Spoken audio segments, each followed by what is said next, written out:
allow you a 3-minute timeline if you would like to come forward. And please come, and if you wouldn't mind just moving toward the podium in a line of some sort so that we can have you come forward, we'd appreciate that.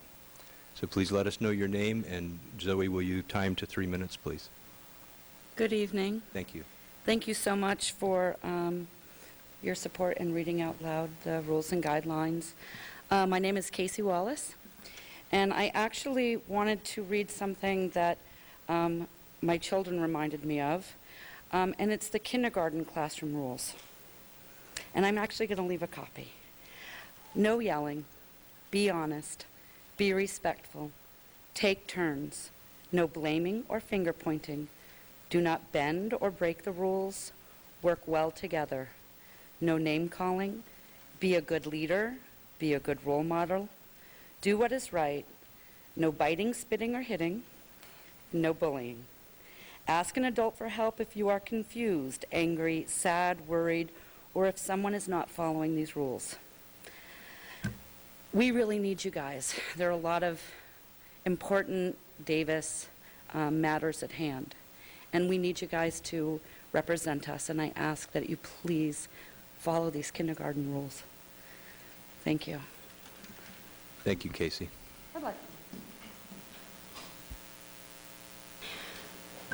My name is Sally Leszewski. Thank you for the opportunity to speak tonight. I seldom attend city council meetings, and I don't relish making public comment, but the newspaper accounts regarding the last council meeting alarmed me and motivated me to come tonight. I'm here as a member of the Davis community to express my concern over the tenor of recent city council meetings, and particularly last week's meeting. The city council represents the city as its body of elected officials and are employees of its citizens. As your employers, we have the right to expect civil behavior from you. We have a right to expect you to comply with the laws regarding preventing a hostile or violent work environment. Unfortunately, the reported behavior of Ms. Greenwald in last week's meeting was uncivil, hostile, and would be considered violent under the codes that regulate workplace behavior. Specifically, she is reported to have monopolized the discussion for 45 minutes, not allowing other council members to express their opinions. She engaged in a personal attack against the mayor when she was asked to allow others to speak. And she continued to badger the mayor while she was suffering from a medical emergency during a recess. This bullying behavior would not be tolerated on a school playground, and it is completely inappropriate in a government setting. It is not good government. It is anti-democratic. We have a right to expect our council members to set a good example for the city's employees, its citizens, and its children. We have a right to expect them to obey the law.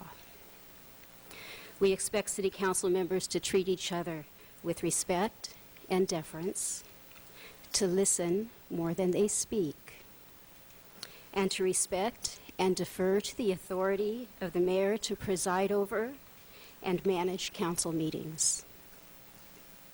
Ms. Asmundson has earned the respect of the members of this community by a lifetime of thoughtful, productive, and sacrificial service. We expect our city council members, as our representatives, to reflect our respect for her in their conduct toward her. As a concerned member of the Davis community, I am ashamed of Ms. Greenwald's reported behavior and call upon her to publicly apologize and refrain from similar antics in the future. I also call upon the council to set in place and to enforce procedures that will provide substantive consequences for such behavior in the future. Thank you. Thank you, Ms. Leszewski. To address the council, please step forward. Council members, my name is Justin Kudo. Usually seen you before in regards to the Human Relations Commission, which I serve on. I wanted to address the council regarding the events that occurred at last week's meeting involving the MOU with Pasea.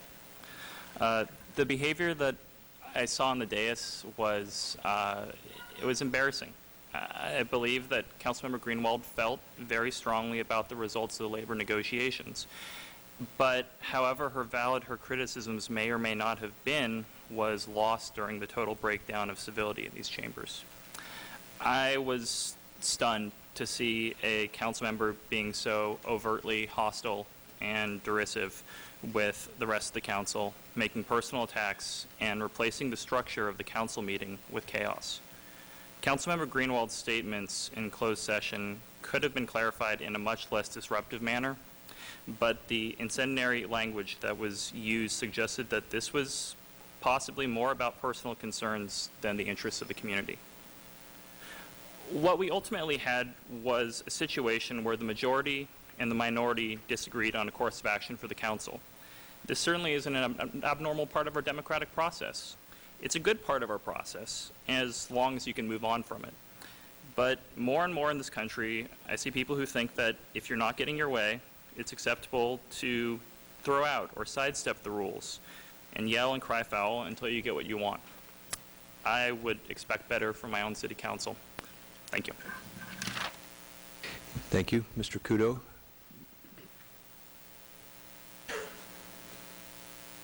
Good evening. My name is Don Fouts. When I opened last Wednesday's evening's Enterprise, I must say I was taken aback what I read, although I was not necessarily surprised. When I watched the replay on Thursday night's retelecast, it reconfirmed what I had read in the Enterprise. As a 35-year Davis resident, I was embarrassed and outraged that this could take place. Ms. Greenwald's behavior has been uncivil, and for her to say that she is not rude, disruptive, or abusive, history simply proves that not to be true. I have witnessed many city council meetings and have witnessed her being demeaning to city staff and to her fellow council members. This is not the first time, but it's probably the worst. She has created what I consider to be a hostile work environment. I'm surprised there haven't been city claims by employees against her. She's becoming a liability to our city. I think it is time, as other speakers have said tonight, that some type of sanctions or rules to keep this from happening need to be put in place. She has made Davis City Council a laughingstock and has made you potentially ineffective by your inability to work together. I've talked to many of my friends in town just tonight, just at pizza over dinner. Someone was over at our house. Can I come too? She didn't. Doesn't want to come and talk, but she was outraged. It's time for this to come to an end. Thank you. Thank you, Mr. Fouts. Is there anyone else who'd like to address the council? Seeing none, we'll proceed. I have nothing prepared. I have no prepared comments.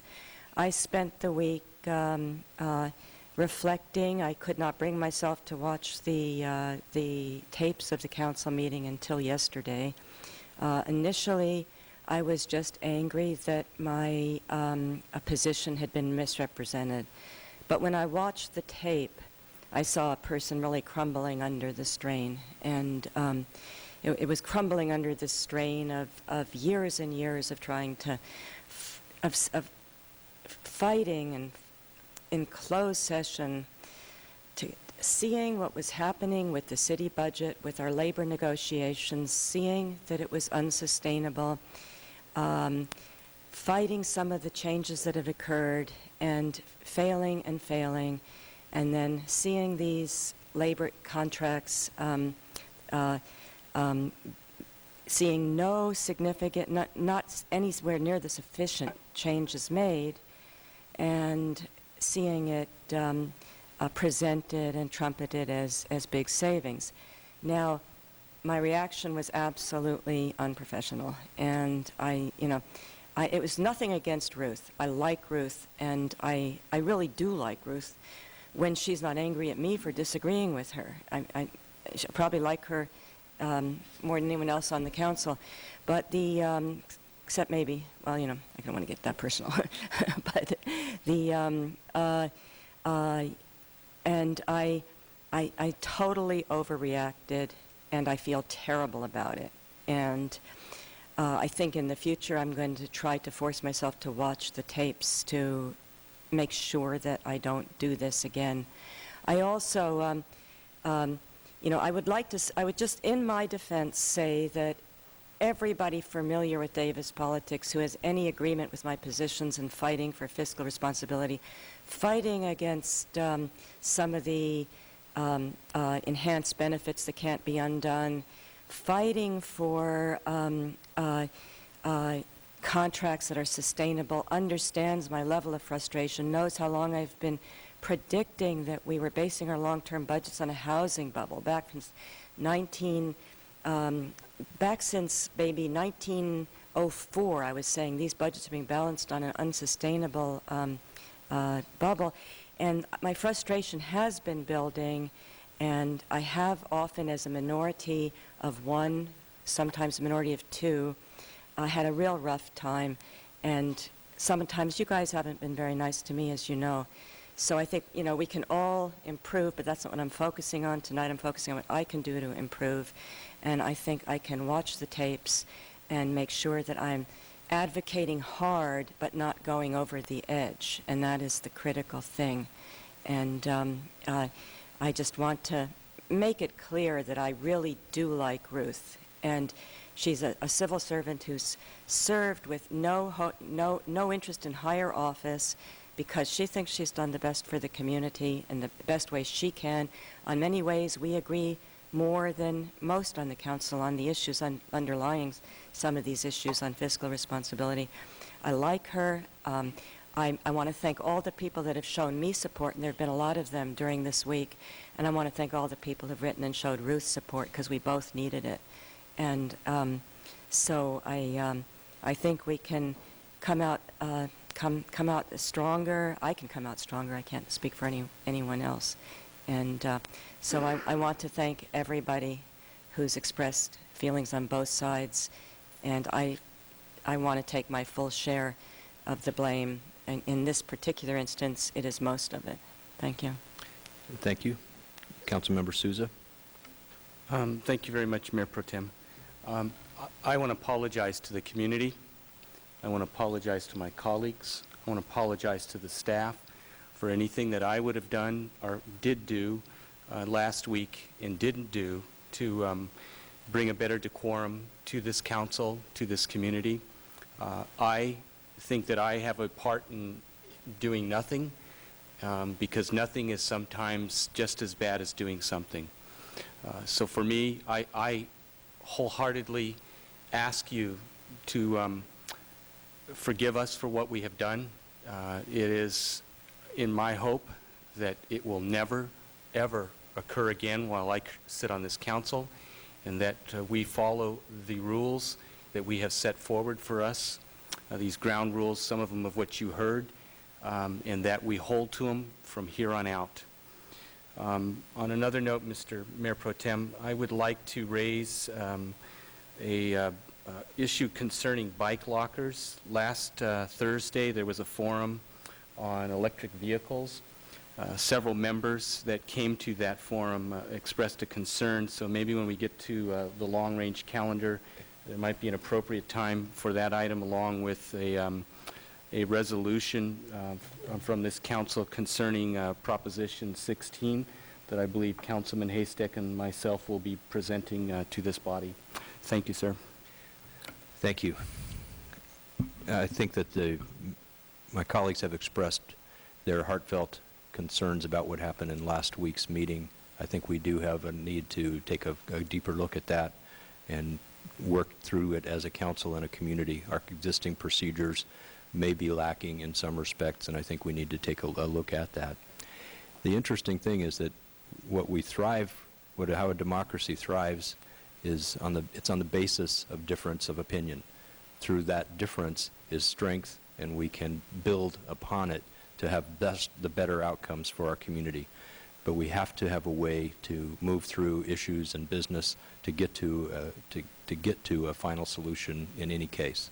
So that's what our procedures spell out, and that's what I'll be doing this evening, is to try to make sure that, to the best of my ability, we're going to be following our council procedures tonight, and I look forward to further review